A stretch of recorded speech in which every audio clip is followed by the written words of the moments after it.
Gravação no computador. Olha, antes de nós começarmos e a gente orar, eu gostaria de fazer um apelo a vocês que estão comigo aqui toda manhã, que eu disponibilizei 3 links já no grupo do santuário, para que vocês possam ter acesso, né, ali e rever as aulas, tá? E rever as aulas. Para os que entraram agora, né, eu vou, no caso do Rafael, se tiver interesse, Rafael, em ver as aulas anteriores, você pode me pedir que eu te mando no seu direto, tá?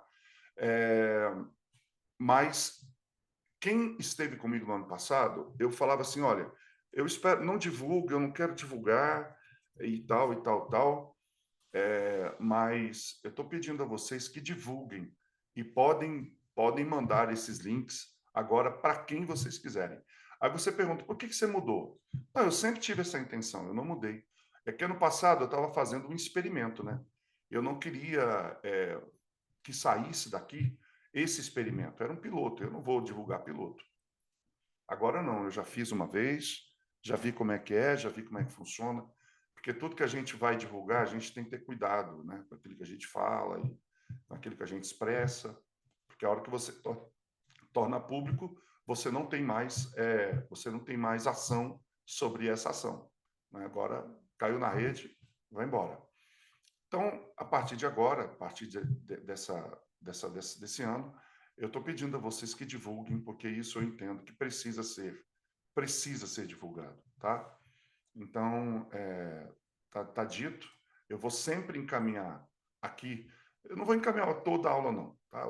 Cada 3 aulas eu encaminho, e aí vocês podem compartilhar o vídeo aí. Então, por exemplo, eu não vou encaminhar, não é toda semana que eu vou encaminhar. Vou esperar juntar aí umas 3 aulas, e aí eu encaminho aí as 3 aulas, as 3 aulas que a gente fizer, tá bom? Então, olha só, vamos começar com uma oração, como a gente sempre faz, e pedir as bênçãos do Papai do Céu para essa nossa aula aqui, tá bom? Vamos lá, então. Tá gravando? Deixa eu ver se está gravando. Tá gravando. Beleza.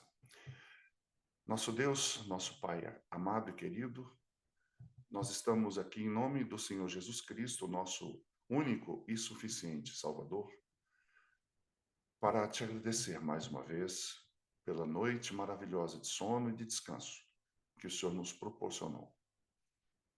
Pedimos a tua presença, como sempre temos feito, e temos certeza dela aqui conosco.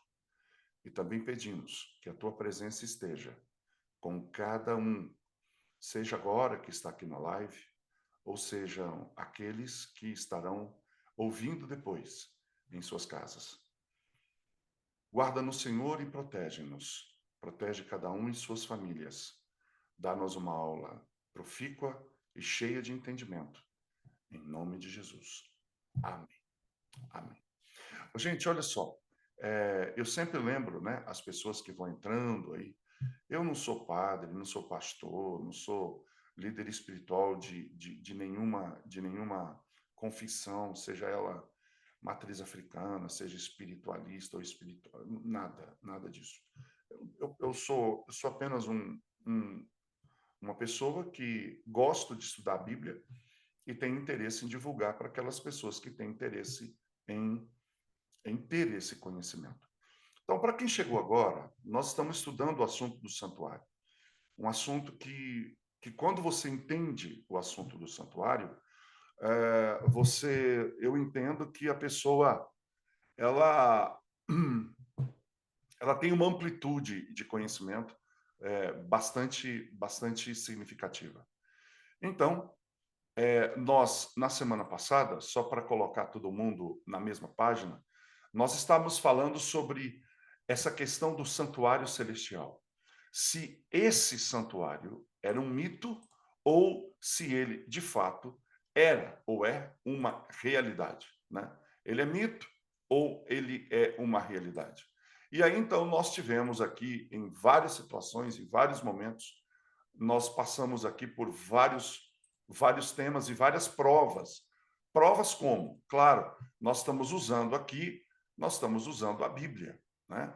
Nós estamos usando a Bíblia, é a nossa base. É...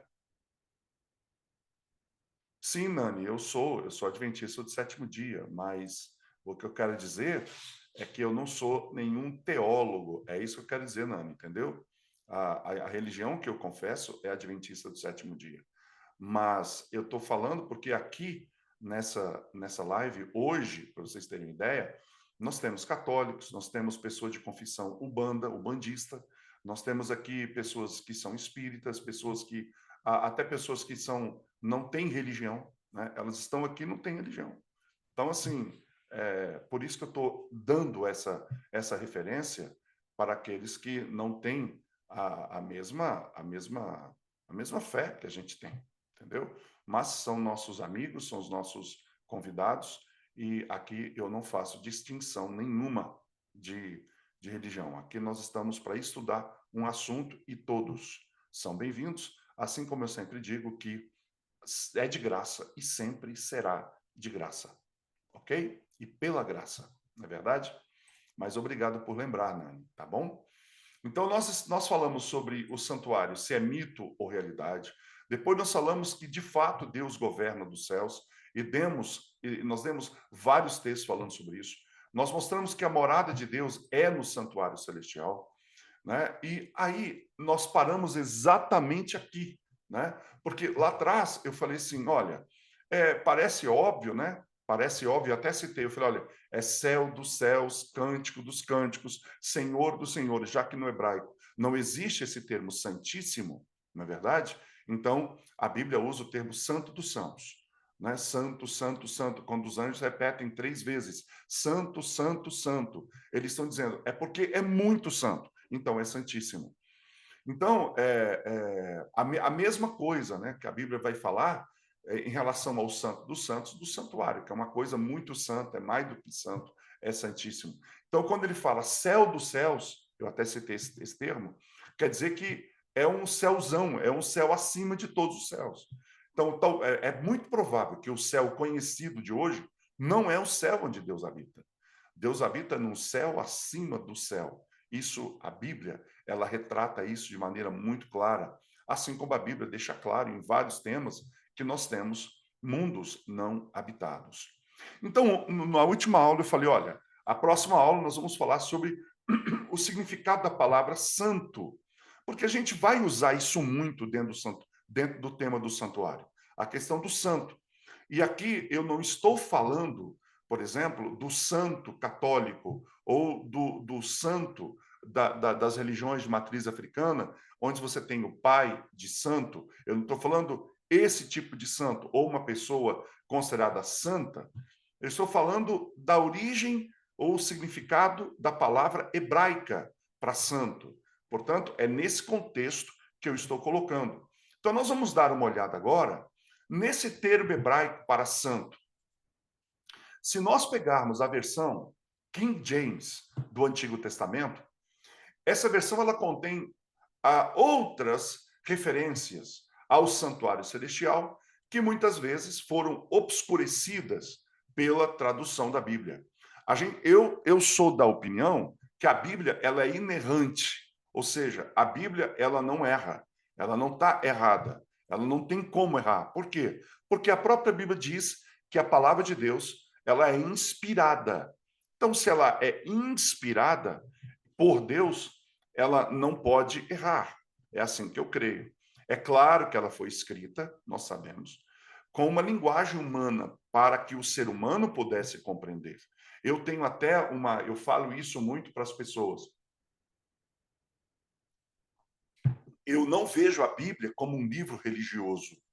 Eu vejo a Bíblia como um livro para os povos, para as pessoas, para qualquer pessoa, para qualquer pessoa de qualquer religião. Pode usar a Bíblia à vontade, né? Infelizmente, algumas religiões tomaram a Bíblia como se ela pertencesse a elas, mas eu particularmente não vejo dessa maneira.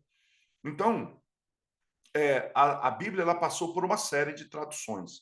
Então, é até importante a gente falar um pouco como é que a Bíblia ela era escrita, né? Na época dos... Porque quem escreveu, principalmente o Antigo Testamento, ele foi escrito por cerca... A Bíblia toda foi escrita por cerca de 40 autores. Você tem, por exemplo, os primeiros 5 livros da Bíblia, chamados de Pentateuco, eles foram escritos por Moisés, né? Alguns acham que o livro de Jó também foi escrito por Moisés, até porque eu fiz um estudo sobre a vida de Jó, e é provável que ele tenha vivido, pelo menos os estudos que eu vi, né? Pode ser que um outro autor, aí um teólogo mesmo, possa discordar e está tudo certo, né? Nós não estamos aqui cravando. Mas pelo que eu li e entendi, Jó ele pode ter vivido ali entre Abraão, né? Depois de Abraão, Isaac e Jacó, entre esse período e o período de Moisés. Esse período aí deve ter vivido Jó, tá? Alguns colocam mais para trás, inclusive o Rodrigo Silva, se não me falha a memória, numa das aulas que eu assisti dele, ele fala talvez um pouco mais atrás aí no tempo, né? Ele coloca dessa maneira, entendeu? Então, deixa eu ver aqui. Ok. Ele coloca dessa maneira, que Jó poderia ter vindo até antes, né? Porém, outros estudos que eu vi, me parece que ele estava aí nesse período aí entre Jacó e Moisés, o que faz muito sentido para mim. Então, os autores foram escrevendo a Bíblia e, com o tempo, esse texto precisava ser colocado para frente, ou seja, ele precisava ser copiado. Eles não tinham, obviamente, na época, uma prensa para poder publicar essa literatura. E, obviamente, que a prensa foi desenvolvida e foi fabricada, né, ou melhor, inventada pela primeira vez por Gutenberg no século XV. Então, resultado, a Bíblia ela foi escrita inicialmente em pergaminhos, né? Pergaminhos tanto que o nome vem de Pérgamo, né? Eles eram feitas com aliás, no começo era feito em papiro, e o papiro era feito de juta, né? Era um processo que eles faziam aquilo para virar parecendo um papel. Depois vieram os pergaminhos, né? Provavelmente vindo da cidade de Pérgamo, daí pergaminho. E aí eles pegavam couro de animais e eles ficavam ali fazendo um processo químico de raspagem que ele ficava muito fino. Então, o nome das pessoas, o nome dos profissionais, que eles pegavam um texto e copiavam, os copistas, né, que copiavam de um pergaminho para o outro, eram chamados de maçoretas, os maçoretas. Então, depois disso, depois que nós temos a história dos pergaminhos, temos aí os manuscritos do Mar Morto, não vou dar aqui uma aula sobre a questão da história da transmissão do texto bíblico, mas o que a gente vai ver depois? Nós vemos algumas traduções, o texto sinaítico, o texto sinóptico, então nós temos várias versões. E é claro que numa versão você vai perdendo alguns significados com o tempo. Vou dar um exemplo. Você pega hoje o termo marechal, Marechal, se você pegar, marechal é uma patente elevada dentro do mundo do Exército, da Aeronáutica, da Marinha, enfim, não sei exatamente onde o marechal se encaixa, mas é uma patente elevada. Só que lá no passado, o marechal era quem cuidava de cavalos. Aí imagina que você leia assim, e o marechal, aí você pensa em marechal como se fosse um general. Não, na época ele não era um general, na época ele era um cuidador de cavalos. Então, ou seja, a Bíblia sofre com a questão de tradução, às vezes a palavra não é bem traduzida, então isso pode acontecer. Por isso que a gente tem que buscar, muitas vezes, a língua original, para a gente, então, poder entender o significado real daquela palavra. Então, um estudo do hebraico, ou uma leitura de várias versões em inglês, ilustra isso, por exemplo, como que isso foi obscurecido. Por exemplo, na Bíblia você vai encontrar a expressão seu santo monte. Tem um outro texto que vai dizer, porque eu estou aqui ainda entendendo com vocês a questão do santuário no céu. Por quê? Por que eu estou batendo muito nessa tecla?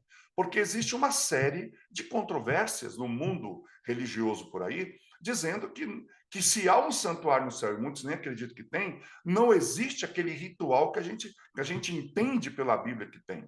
que o ritual do santuário também é uma sombra daquilo que acontecia no santuário terrestre. Então, essas expressões, seu santo monte, ou Sião, meu santo monte, também podem ser traduzidas como seu monte santuário, ou Monte Sião, meu santuário, como está lá em Salmos 2:6, 3:4 e 15:1. Né? Quem fala isso é Knox, fala isso. De fato, o termo hebraico santo, ele deve ser frequentemente traduzido como santuário, onde agora não é. Como a gente vai ver no Salmo, e eu até vou fazer questão de ler, eu geralmente não leio, mas eu vou abrir aqui no Salmo 20, verso 2. Então, eu vou abrir aqui agora. Né? Salmo, como são muitos textos, eu acabo não lendo. Mas vamos ver aqui, eu estou com a versão King James aqui. Olha só, olha o que está escrito na King James. Envia-te socorro desde o santuário e te fortaleça fora de Sião. Olha que interessante. Envia-te socorro desde o santuário e te fortaleça fora de Sião. Olha só, isso é Davi escrevendo, né? Um salmo de Davi, aqui no Salmo 20, no Salmo 20, verso 2. Então, se Deus está enviando socorro do santuário, então não só o santuário existe, como Deus está dentro dele e como ele atua a partir dele. A palavra santo, às vezes, ela aponta precisamente para o santuário celestial. Nós temos também em Salmo 20, verso 6, ele diz assim: olha, agora sei que o Senhor salva o seu ungido, ele o ouvirá desde o seu santo céu. Então ele está falando aqui, olha a palavra santo sendo utilizado aqui, e dando a ideia de santuário, com força salvadora da sua mão direita. Percebe? Davi usa esse termo. E ele, ou melhor, a tradução usa esse termo. Isso aqui é a King James. Ele o ouvirá desde o seu santo céu.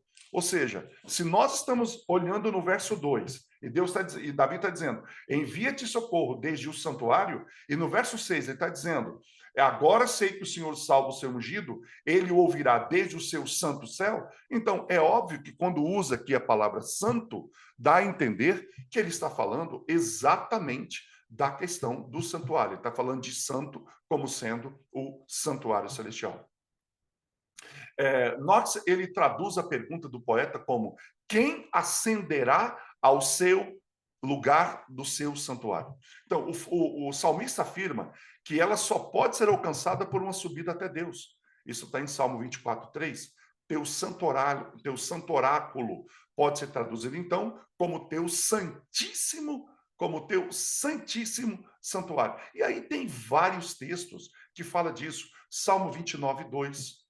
Conforme também a gente pode pegar outros textos que corroboram com isso, 30, verso 4, 47:8, o Salmo 48, o Salmo 66, 63:2, 68:5, 17, 24, Salmo 69:35, Salmo 74:3 e também o 7, 77:13, 78:6, 79:1, 89:35 e 102:19.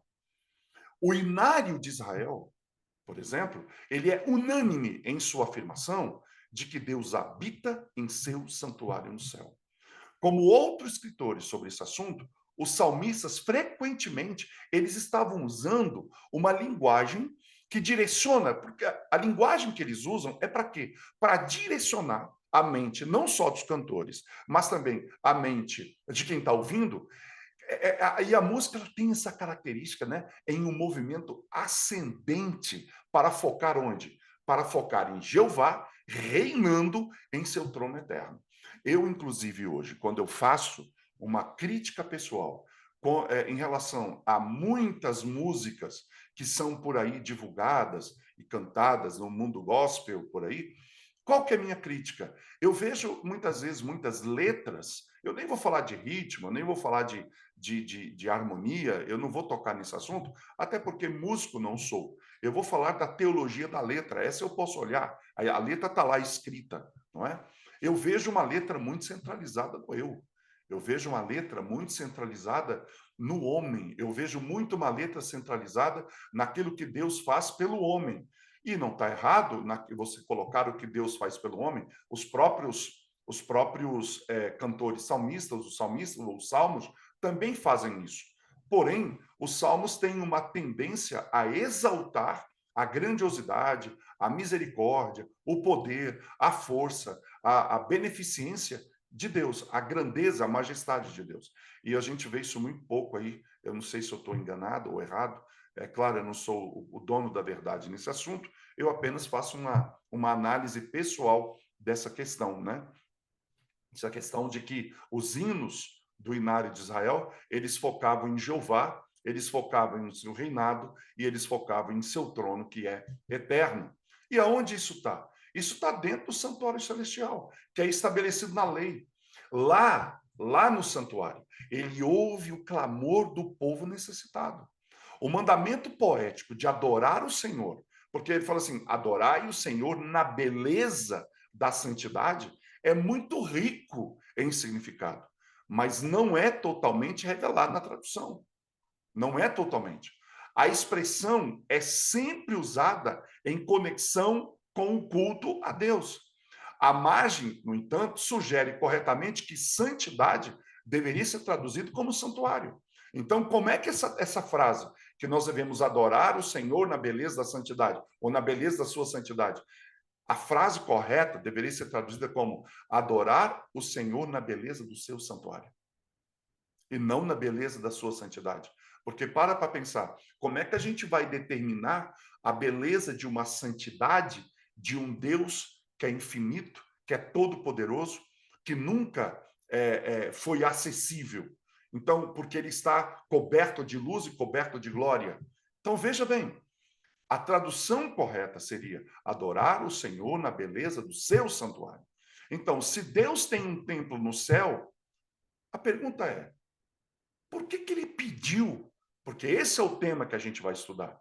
A gente vai estudar o santuário na terra. Então, se ele tem um santuário no céu, e a gente já viu por vários textos que ele tem, por que ele pediu para que fosse feito um parecido, uma sombra do original aqui na terra? Eu entendo que, na verdade, ele fez isso para, primeiramente, né, focalizar a vida de devocional de Israel nele mesmo.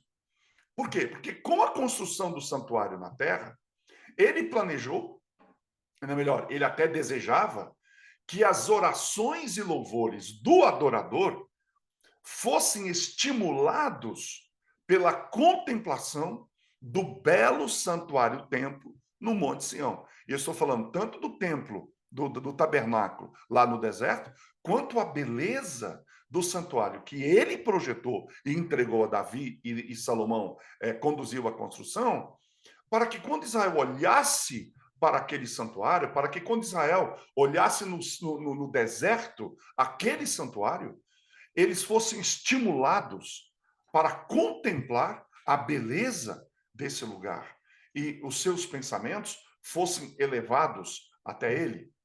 Outra coisa importante, mas não era só o templo, né?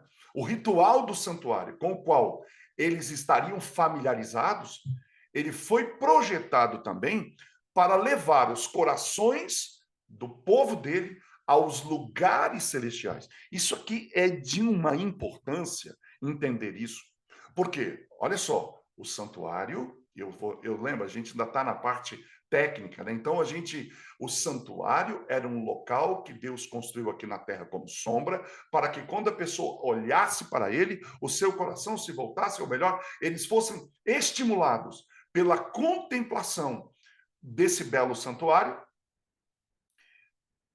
fossem estimuladas suas orações e o seu louvor. Então, quando ele olhasse para lá, ele sentisse desejoso de orar. Ele sentisse desejoso de louvar a Deus. Que é isso que é o meu desejo para vocês e para nós aqui também. Que quando a gente começa a contemplar agora, pelo estudo, o santuário, que o nosso coração, a gente tenha desejo de orar, que a gente tenha desejo de louvar o nosso Criador, ao olhar para a magnitude, a amplitude desse tema que hoje está à nossa disposição para ser desvendado, para ser estudado. Agora, não era só contemplar o santuário. A gente vai contemplar. Nós vamos, nos estudos à frente, nós vamos estudar cada pedacinho do santuário terrestre. Mas não é só cada pedacinho do santuário terrestre. E o seu significado. Nós vamos estudar também o ritual. Nós vamos estudar as festas que estão presentes. E tudo isso, assim como no passado, tem o objetivo agora de levar o coração do povo a esses lugares celestiais, aonde Deus está sempre pronto a atender às petições de intercessão do seu ungido, que é Cristo, em nome de filhos e filhas que ele tem na terra. Portanto, Jesus é a realização dessa esperança de todos os santos do Antigo Testamento. É isso que nós temos que entender. Em Cristo, tudo isso se torna realizável e realizado.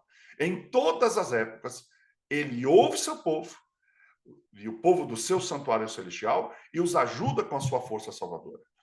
Quando ele diz para os seus discípulos, ali em João, quando ele fala assim, e eis que eu estou convosco todos os dias, até a consumação dos séculos, eu vou, mais à frente no estudo, eu vou mostrar como isto se aplicava no santuário. Eu vou mostrar isso claramente. E a gente vai ver que quando ele parte o pão, lembra da Santa Ceia? Quando ele parte o pão, entrega para os 12, isso já estava, de alguma forma, prefigurado na maneira como o santuário era desmontado. Eu vou mostrar isso mais à frente nos nossos estudos. Então, quando ele fala, eis que eu estou convosco, observa que ele não diz assim, eis que eu estarei convosco, que é futuro. Eis que eu estive convosco, que é o passado. Quando ele fala, eu estou convosco, ele estava indo embora. Então ele fala, e eis que eu estou convosco. Estou desde quando? Desde o princípio. Eu nunca deixei de estar com vocês. Esse é o sentido literal dessa frase. E eis que eu estou convosco todos os dias, até a consumação dos séculos. Eu sempre estive, estou e estarei até a consumação dos séculos. E aonde é que eu estive? Nós vamos ver isso. O santuário mostra como que ele sempre esteve. Agora, lembre-se, de acordo com a Bíblia, o santuário ele não era apenas um lugar de governo. Ele não era apenas, então, nós já aprendemos, Deus governa do santuário. O santuário, então, não é um lugar de governo apenas, ele não é um lugar de adoração apenas e redenção apenas. Nós precisamos levar esse pensamento um passo adiante. Ou seja, vamos prestar atenção que a gente está avançando. Só que se a gente não mostrar que a gente está avançando, vocês podem ficar aí perdidos a ver navio. Então, nós já falamos, o santuário é um lugar de governo, vocês já entenderam isso, espero que tenham entendido. O santuário foi colocado como lugar de adoração, o santuário foi colocado como lugar de redenção. Como assim de redenção? Claro, todos os rituais do santuário apontavam para o plano da redenção. Ou seja, o santuário era o objeto, ele era o veículo, ele era o modo pelo qual o ritual da redenção, apresentado em símbolos e em rituais, poderia ser encenado. Então, a gente poderia o seguinte, assim comparando com a nosso mundo de hoje, o santuário era o teatro. Então Deus fala assim, olha, eu espero que vocês construam, eu quero que vocês construam um teatro. Claro, eu espero que vocês entendam que eu não estou dizendo que o santuário era um teatro, literal. Mas só para nós entendermos. O santuário, Deus falou assim, é como se, imagina que Deus estivesse falando assim, olha, eu preciso encenar uma peça para que vocês conheçam uma história que eu quero contar para vocês. Por quê? Uma peça, o que que é? Um filme, o que que ele faz? Ele conta uma história. Uma peça conta uma história. Uma peça de teatro, ela conta uma história. E agora Deus fala assim, eu preciso de um teatro para poder encenar essa peça. Então eu vou dar as medidas do teatro. E Deus então dá todas as medidas, nós vamos ver isso mais à frente, desse teatro. O teatro agora, ele é construído Esse teatro, ele tem um modelo. Qual modelo? O modelo que estava no céu. E esse teatro era uma sombra de um teatro muito mais perfeito, maior e melhor. E Deus fala assim: eu preciso que vocês façam esse teatro para que dentro desse teatro eu possa encenar uma peça. E que peça seria essa? A peça da redenção, a peça da adoração e a peça da redenção. Lá dentro, vocês vão me ver. Lá dentro, na Shekinah, vocês vão ver a minha luz. Vocês vão ver a minha presença. Então, por causa da minha presença dentro do teatro, esse lugar se torna, além de um local de encenação, porque eu estou ali, ele também se torna um lugar de adoração. Então, nós temos, dentro desse lugar, nós temos então a presença dele, está lá o teatro, o local onde a peça vai ser encenada. A presença dele coloca lá dentro o governo. Por quê? O governo está onde o rei está. E se Deus é rei e ele é rei, onde o trono dele está, ali o governo está. Logo, o teatro, que é o santuário, se torna o local da encenação, o local do governo. Se ele não é só um rei, ele também é Deus. Então, ele é um rei, então ele governa. Logo, o teatro se torna o centro do governo. Logo, ele também é Deus, então não é só governo, é também adoração, porque Deus é digno de adoração. E também um local de redenção. Por que de redenção? Porque dentro do teatro, todo o encenamento da redenção vai estar acontecendo. Todos os rituais que mostram o plano da redenção estaria acontecendo. Então, eu espero que tenha ficado claro com esse exemplo do teatro, como que a coisa funcionou. Só para deixar claro, desculpe eu ser redundante, mas em aula você tem que ser redundante. A repetição fixa. Então, o teatro é o santuário, Deus está, o rei está presente, logo o governo está ali. Se o governo está ali, ele é rei, ele também é Deus, então aquele local se torna um local de governo, o local de adoração, e toda a representação que está lá dentro mostra o plano da redenção. Então, é um teatro que tem o governo, que tem adoração e que tem redenção. Ficou claro agora? Agora, nós precisamos avançar. Se nós temos lá dentro, se nós temos lá dentro o rei, se nós temos lá dentro Deus, se nós temos lá dentro todo o processo do plano da redenção, o que é que faz parte do processo da redenção? Não é só todo o ritual que está ali relacionado ao cordeiro que morre, ao sangue, aquela coisa toda que nós vamos ver depois, mas toda a Bíblia também declara que se o trono dele está lá, esse trono também é um trono de julgamento. E esse julgamento está localizado no santuário também. Então eu posso adiantar, eu posso inserir um elemento a mais agora. Então, o santuário é um local de governo, é um local de adoração, é um teatro, já falei, é um local de redenção, mas ele também se torna um local de julgamento.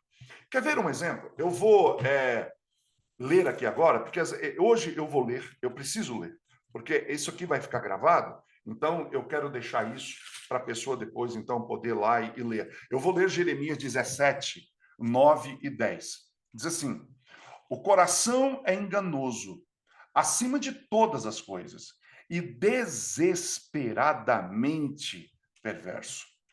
Quem pode conhecê-lo? Eu, o Senhor. Esquadrinho. O que é esquadrinhar? É pôr no esquadro. O que está dizendo? Eu estou medindo.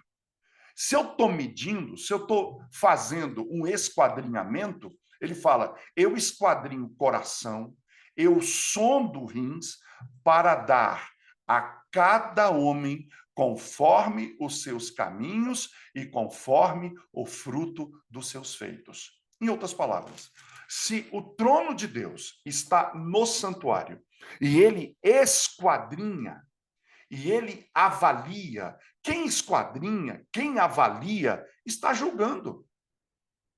Então, eu também posso dizer que do santuário sai o julgamento. O julgamento. Então, a gente imagina um juiz eterno sentado no céu, sondando o coração enganoso do homem e tentando seus caminhos perversos com essas palavras, onde desde a primeira majestade suprema está entronizado. Aí está o nosso santuário. É isso que a gente vai ler aqui em Jeremias 17, 12. Olha o que eu li 17, 9 e 10. Agora eu vou ler o 12. Um trono alto e glorioso, desde o início, é o lugar do nosso santuário. Que é uma prova maior de que o trono de Deus está dentro do santuário. Jeremias 17, 12. Um trono alto e glorioso desde o início, desde a primeira majestade suprema, onde ela está entronizada. É aí que está o nosso santuário. E os salmistas, eles vão repetir várias vezes esse sentimento. O trono de Deus, e esse é um ponto importante, se a gente não entender isso agora, todo o restante das nossas aulas, elas ficarão dependendo de sempre voltarmos lá e fazermos novamente essa referência. O trono de Deus, ele tem um fundamento. Ele tem um fundamento. Toda empresa, todo país tem os seus fundamentos, tem as suas leis. E o trono do Senhor é fundamentado em seus testemunhos ou leis. Quando a Bíblia fala em testemunhos, também pode estar se referindo à lei. E está em seu santuário celestial. Está em Salmo 93, 1 a 5, Reis 22, 19, 19, 2 Crônicas 18, 18, Isaías 6, 1, 66, 1, Lamentações 5, 19, Salmo 11, 4, 45, 6, 47, 8, 89, 29 e 36, 103, 29, Sofonias 1, 8. Ali está dizendo que ele reina supremo. Esse santuário também é chamado de sua casa. Então, Davi mostrou sua compreensão do propósito do tabernáculo terrestre em vários poemas. Davi escreveu vários poemas falando desse santuário terrestre. Ele testemunhou alegremente que esse entendimento ele eleva os pensamentos do suplicante até Deus e sua obra em seu santuário celestial. Essas expressões de Davi, né, são uma alusão a um inquérito judicial. Davi, quando usa esses termos, né, quando ele compartilha essa visão notável sobre o procedimento investigativo do Senhor e seus leitores no Salmo 9, ele retrata a Cristo como juiz, sentado em seu trono, desempenhando o seu papel, que é o nosso parente redentor, o redentor da nossa raça. E para fazer isso, o que ele faz? Ele faz uma inquisição em nome das vidas, e vida quase é sangue, do povo dele. Então não tem como a gente pensar que nesse trono não está acontecendo um juízo de investigação, um juízo de inquisição. É um inquérito judicial que está acontecendo. É interessante que quando Davi usa essas expressões, no Salmo 9, ele faz uma alusão ao inquérito judicial que era realizado pelos anciãos da cidade de refúgio, para onde fugiam os fugitivos ameaçados, né? Porque quem não sabe, né? Havia na época cidades de refúgio onde uma pessoa que havia cometido um crime sem querer, ela podia se refugiar ali. E ali ela não poderia ser perseguida. Ali ela não poderia ser vingada do sangue, tá? Então, esse momento, Davi faz essa alusão a isso, né? O que significa isso, então? Que Jesus está olhando constantemente para baixo e olhando com solicitude do seu trono, que ele preparou exatamente para esse propósito. Outra coisa que o Davi, eu estou usando muitos salmos aqui, vocês estão vendo isso, né? Uma outra coisa que o salmista representa, ele representa como que ele estivesse voando nas asas dos querubins para libertar seu povo. E ele faz uma investigação cuidadosa sobre a condição espiritual. E aqui eu quero pontuar uma coisa. Eu quero voltar e dizer isso.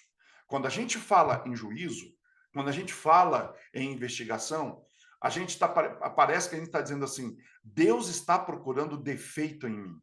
Deus está procurando alguma coisa errada em mim para ver se ele me condena. Não.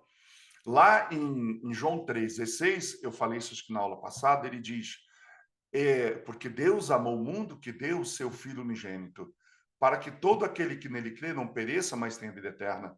E ele continua no verso 17, dizendo, porque Deus não enviou o seu Filho ao mundo para condenar o mundo, mas para que o mundo fosse salvo por ele. Então, Deus não se envolve com condenação. Deus só se envolve com salvação. Aí você pode perguntar, mas por que tantos serão condenados? O verso 18 vai responder. Eu não estou lendo na Bíblia, que esses versos estão na minha cabeça. E ele diz assim, e a condenação é esta. Aí Jesus explica a condenação. Por que a condenação acontece? Ele fala, a condenação acontece por causa disso, porque a luz veio ao mundo, mas os homens amaram mais as trevas do que a luz, porque as suas obras eram más. Ou seja, eu vim com a luz, eu vim trazer a luz, e você rejeitou a luz.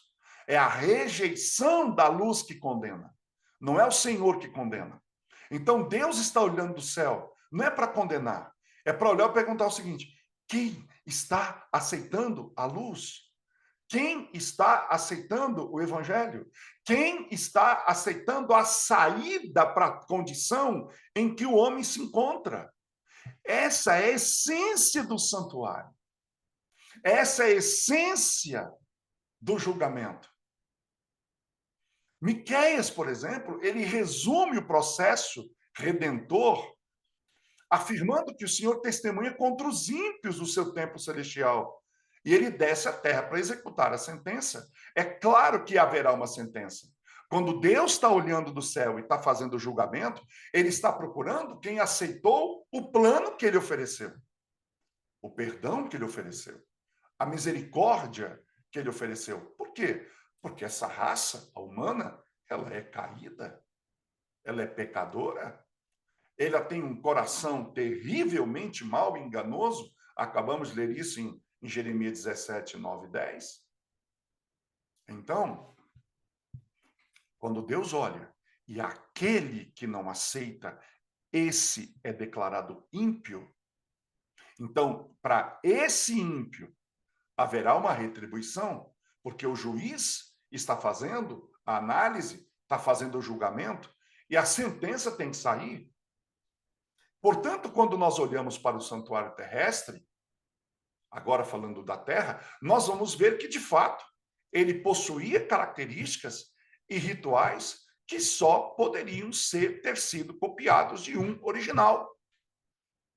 Davi, por exemplo, ele desejava construir um templo, mas não foi permitido. E Deus, então, pediu que Salomão, a gente já falou disso, então, na oração dedicatória que Salomão fez, ele listou uma série de atividades que seriam realizadas dentro do recinto. E ele menciona cada um. E ele ergueu os pensamentos para o santuário celestial, onde o Senhor estava ouvindo os clamores do seu povo e de onde ele enviaria ajuda. Vocês percebem que com essa oração, Salomão buscou focar a mente do povo na morada de Deus no céu e não no templo da terra. É interessante isso, né? Ele estava dedicando um templo na terra, mas ele estava levando a mente do povo para o santuário celestial. Ezequiel também faz isso, a gente já falou isso várias vezes, né? Ezequiel deixa uma visão clara de um rio de graça. Olha só que interessante. Ezequiel deixa uma visão de um rio de graça curadora, fluindo do limiar, da porta, do templo celestial para os desertos deste mundo. É claro que, se a gente pensar nisso, de quem Ezequiel estava falando? Ele estava falando do ministério do Messias, como prefigurado ali no santuário.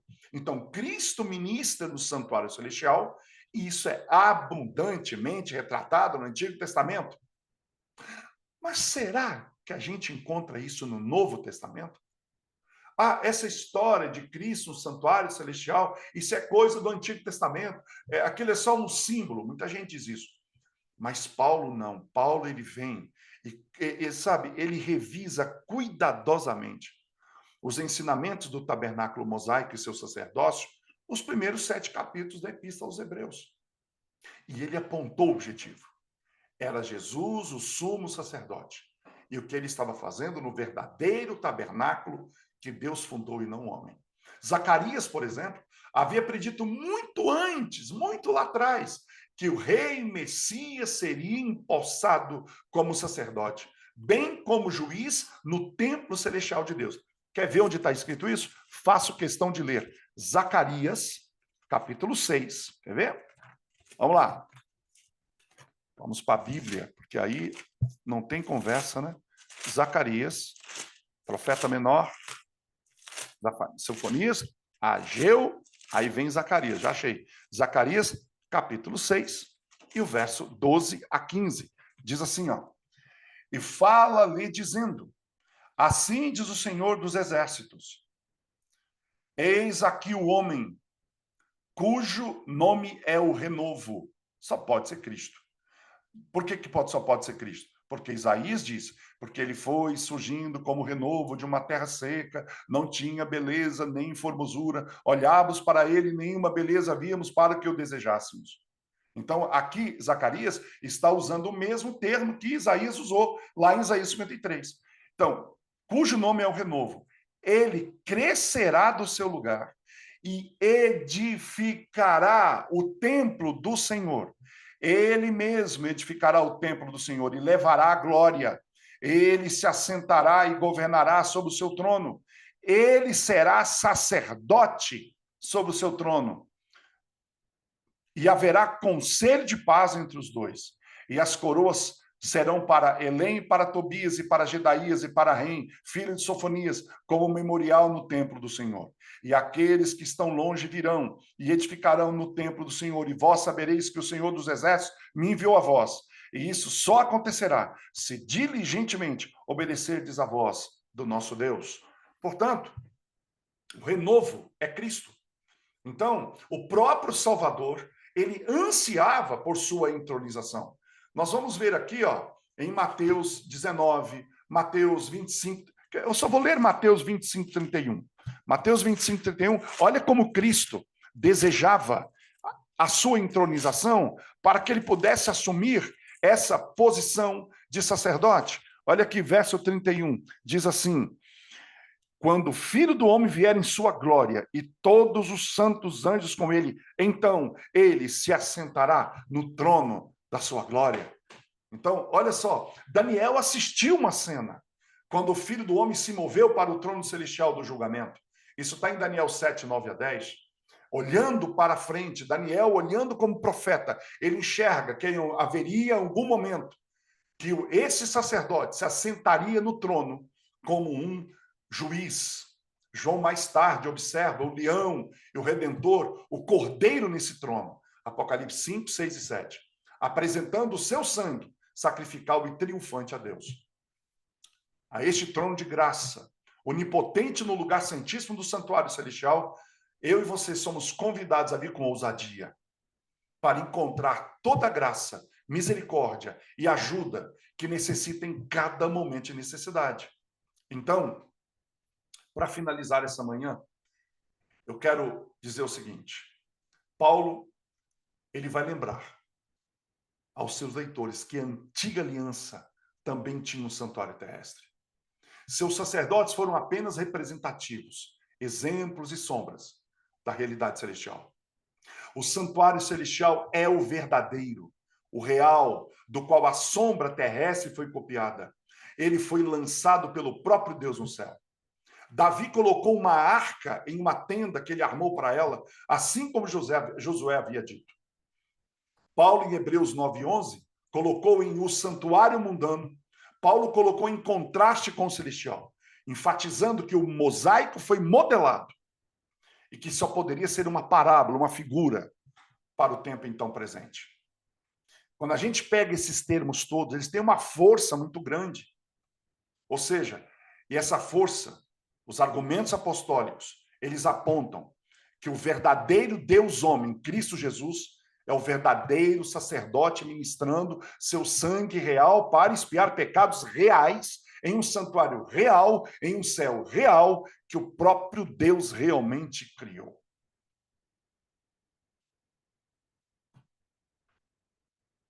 Bem, para terminar, vamos olhar para João agora, o revelador, lá no Apocalipse.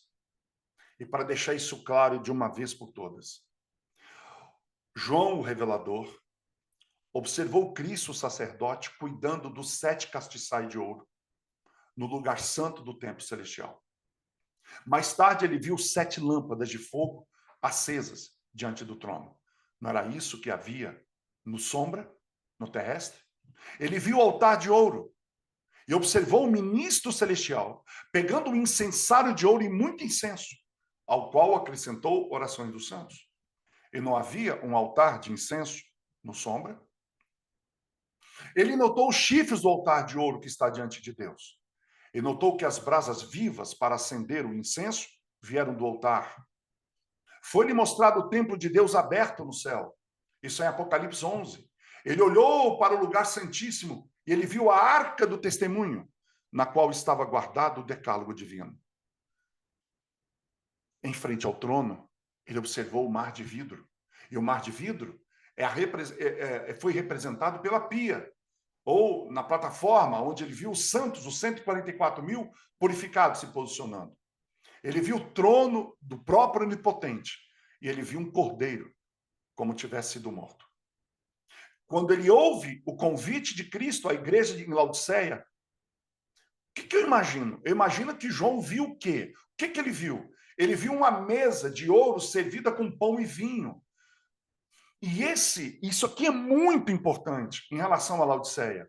Sabe o momento, nós vamos estudar isso mais à frente em detalhe, quando é que havia uma mesa em que se sentava um sacerdote? Gente, isso aqui é muito sério. Isso aqui é muito, gente, isso é muito profundo, mas eu não posso entrar nisso hoje em detalhes maiores. Mas quando Cristo convida a Laodiceia, lembra, Laodiceia significa a igreja do juízo. A igreja do juízo. Lembra disso. Então, olha só, quando é que o sacerdote, eu tô atrasado aqui, mas me dá mais 5 minutos, já estamos terminando.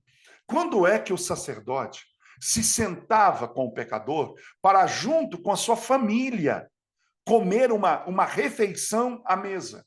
Depois que o ritual de purificação, não do santuário, mas de perdão do pecador, ele estava perdoado, ele estava lavado pelo sangue que foi derramado. Então, agora, o sacerdote podia sentar numa mesa e comer uma refeição de paz. Então, ali tinha vinho, tinha pão, tinha cereais, estava tudo ali na mesa, porque agora a gente está reconciliado. Não existe mais desavença entre nós. Eu fui perdoado. Eu fui purificado, eu fui lavado. Agora a gente pode sentar e comer uma comida. E não é esse o convite que Cristo faz em Laodiceia? Gente, quando Cristo fala assim, olha, eu convido a você, o meu conselho para você é que você se arrependa. Ele fala isso para Laodiceia. Laodiceia, se arrependa dos seus pecados. Ele está dizendo, e quando você se arrepender, eu estou à porta e estou batendo. Ele está dizendo, olha, eu estou à porta e bato. Se você achar que não sou eu também falo. Eu falo e bato. Eu estou batendo, eu estou dizendo, quando eu bato, ele está dizendo, eu estou perto, eu não estou longe. Eu estou na porta da sua casa. Eu não estou a 15 quilômetros de distância. Eu estou aqui, ó. Você está vendo? Eu estou batendo na porta. Mas eu não só bato na porta, eu falo para que você saiba que seja eu. É por isso que ele diz, as ovelhas ouvem a minha voz. Eu vejo que em Laodiceia tem muita gente que não consegue compreender a voz do pastor, mas é mestre em conhecer a voz do mercenário. Talvez nós estejamos muito mais familiarizados com a voz do mercenário do que com a voz do pastor. E é por isso que a gente não abre a voz para o pastor. Quando a gente não abre a voz para o pastor, é porque a gente conhece a voz do mercenário e não a voz do pastor. Porque é impossível uma ovelha ouvir a voz e perceber a batida e não abrir a porta e não aceitar o convite que ele está oferecendo. Ele está oferecendo um convite de paz. Então, isso tudo que a gente está olhando, essa fala de Cristo para a Laodiceia é uma fala de santuário.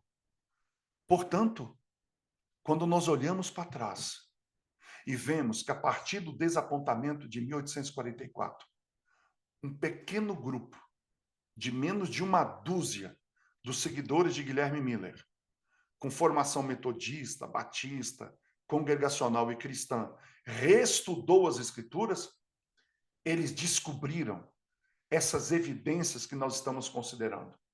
E estavam convencidos de que havia um santuário no céu e que Cristo, seu sumo sacerdote, estava ministrando o seu sangue em favor deles para realizar tudo o que estava envolvido em seus ritos de purificação. Foi assim que aqueles que estavam estudando o assunto encontraram provas indiscutíveis da existência de um santuário no céu. Estavam convencidos de que era a chave, melhor, que o santuário no céu era a chave que destrancava suas experiências passadas, aquelas decepções que eles tiveram e presentes. E a partir desses começos, aparentemente nada promissor, nós temos visto a crescente clareza e influência do tabernáculo em nossa teologia. Aliás, algo que me deixa triste em saber que hoje em dia tão pouco se fala, tão pouco se divulga, tão pouco se ensina, tão pouco se dá clareza e verdadeira importância a esse tema, que é a base de tudo aquilo que a gente acredita, que, na verdade, o santuário celestial é o esqueleto de suporte da nossa soteriologia. Então, à medida que nós vamos continuar a aprofundar esses ensinamentos bíblicos sobre esses tópicos nos estudos seguintes, nós veremos cada vez mais e belamente a pessoa e o ministério de Jesus Cristo, que é a nossa vítima e, ao mesmo tempo, o nosso grande sumo sacerdote. Portanto, as aulas introdutórias. Eu sugiro a King James, viu, Maria? Tem a King James não a atualizada, a King James mesmo. Eu quero dizer uma coisa para vocês. As aulas introdutórias terminam aqui. Próxima semana, se Deus assim permitir, então sim, nós começaremos a entender como é que o santuário na terra e toda a sua estrutura ela foi montada. Eu espero que essas aulas introdutórias elas tenham sido ricas para cada um de vocês e que realmente Deus possa abençoar a vida, o coração de vocês, a família de vocês. O meu celular não está aqui nesse momento. Eu vou encerrar a nossa live. Eu vou ali em cima no quarto, na casa. Vou colocar o celular para vocês fazerem os comentários. Dê-me aí 3 minutinhos e o celular já vai estar aberto para vocês falarem quais foram as impressões que vocês tiveram do dia de hoje. Vamos orar então e até sábado que vem, se Deus quiser. Alexandro, as outras aulas introdutórias é só você me pedir no WhatsApp que eu te mando no WhatsApp, tá bom? Eu te mando as 3 aulas que nós já tivemos. A quarta foi essa que nós estamos aqui terminando agora. Oremos. Pai querido e santo, obrigado por essa aula de hoje. Nós pedimos a tua presença aqui. Eu tenho certeza absoluta que aqui o Senhor esteve conosco, porque estamos estudando aquilo que o Senhor quer que nós saibamos, a verdade a respeito do grande plano de redenção que o Senhor proporcionou para que nós, seres humanos, pudéssemos estar novamente ligados ao Senhor. Dá-nos um sábado feliz, profícuo na tua presença. Em nome do Senhor Jesus oramos. Amém. Um grande abraço a todos. Deus abençoe e até o próximo sábado, se Deus assim nos permitir.